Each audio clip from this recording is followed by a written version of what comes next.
Bonjour, merci d'être là pour cette nouvelle vidéo consacrée au roi Louis II de Bavière. D'ailleurs, vous le voyez derrière moi, il est encadré dans mon salon.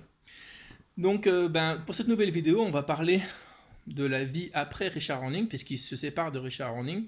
Pour une bonne et simple raison, c'est que celui-ci va se marier. Mais le roi va lui être très reconnaissant des services qu'il lui a rendus, puisqu'il lui offre une maison, et que toute sa vie, Richard Horning sera très reconnaissant pour celui qui a été son mécène, son protecteur, son ami, et peut-être plus, mais ça, on sait pas réellement. Donc à partir du moment où il va se retrouver seul, ça va être encore plus compliqué, il va devenir de plus en plus misanthrope, il va ne s'intéresser qu'à la construction de ses châteaux, et les gens, les ministres, son entourage, sa famille, ça sera très très compliqué de lui parler, de le voir, parce qu'il sera toujours en déplacement d'un endroit à l'autre, donc c'est vraiment assez difficile pour eux de rentrer en contact avec lui. Il se renferme de plus en plus, il grossit de plus en plus, il mange énormément, donc il va devenir assez énorme. Et de là va être une légende du roi de la nuit, roi de la lune, du roi vierge, parce qu'il va, comme je vous dis, se retirer.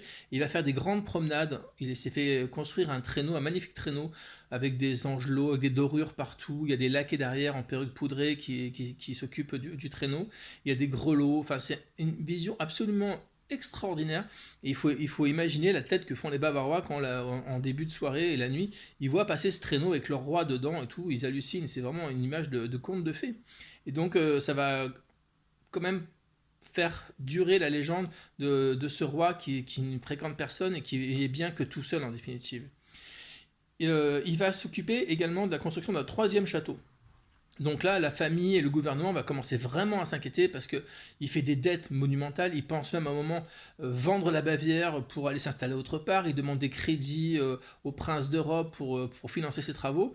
Et ça va être vraiment une catastrophe parce que tout le monde vraiment a peur de ce que ça va donner par la suite, quoi. Dans ce château, le troisième château, le château d'Erem Kimsé, qui est construit sur une île, c'est une réplique du château de Versailles, en tout cas pour la partie principale du château de Versailles. Donc c'est vraiment un très très gros château. À l'intérieur, il a fait reproduire certains éléments du château, notamment la galerie des glaces, mais il a fait, comme il est un petit peu dans la démesure, il l'a fait plus grande d'une dizaine de mètres. Mais ce qui est fou, c'est qu'il va rester quasiment jamais dans ce château parce que c'est immense et il s'ennuie dans ce château tout seul.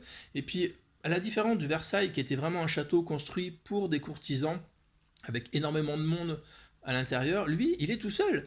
Donc le château n'a pas d'intérêt, si ce n'est son propre intérêt, encore une fois, de créer une scène de théâtre pour lui seul. Donc il se promène la nuit entière dans la galerie des glaces éclairée. De temps en temps, il fait venir une personne, mais il y vit même pas une dizaine de jours. Enfin, c'est vraiment. Et puis en plus, même encore une fois, il sera pas terminé. Il y a des très beaux jardins, c'est magnifique, mais c'est un gouffre financier absolument impressionnant quand même.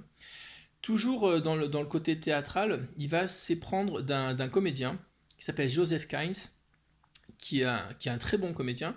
Il le voit et il tombe amoureux des prestations de ce comédien.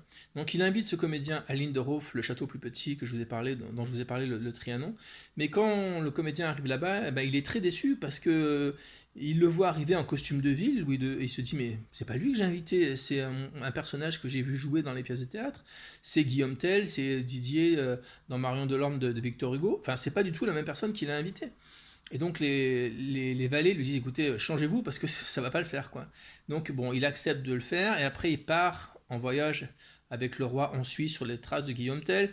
Mais le roi rapidement se rend compte qu'encore une fois, ben, il a imaginé quelque chose, mais qui est pas vrai. Parce que cet homme-là, ben, c'est un homme comme tout le monde, quoi. Il a besoin de se reposer, de dormir, et le roi lui oblige à déclamer des textes en haut des cimes, etc. Il l'empêche de dormir, etc. Puis il se rend compte, il se dit bon bah écoute, allez, encore une fois, je me suis planté, c'est pas quelqu'un que je veux, moi je veux autre chose que ça. Et donc il le renvoie et il reste de nouveau seul. Ce qui est assez hallucinant, c'est que si vous voulez, dans les différents palais qu'il a construits, ils servent pas à grand chose, comme je vous dis, sauf à son propre plaisir, et notamment dans la salle du trône de Neuschwanstein, où vraiment la salle du trône, on dirait une église en fin de compte. C'est pas du tout une salle du trône, et d'ailleurs il y aura jamais de trône, il y aura jamais de trône qui sera installé à l'intérieur. Quoi qu'il en soit, ces châteaux donc Neuschwanstein, Linderhof et RM Kimsee coûtent un fric phénoménal. Et donc la famille, au bout d'un moment, dit bon, il faut arrêter l'hécatombe, il faut arrêter l'hémorragie, il faut trouver un moyen.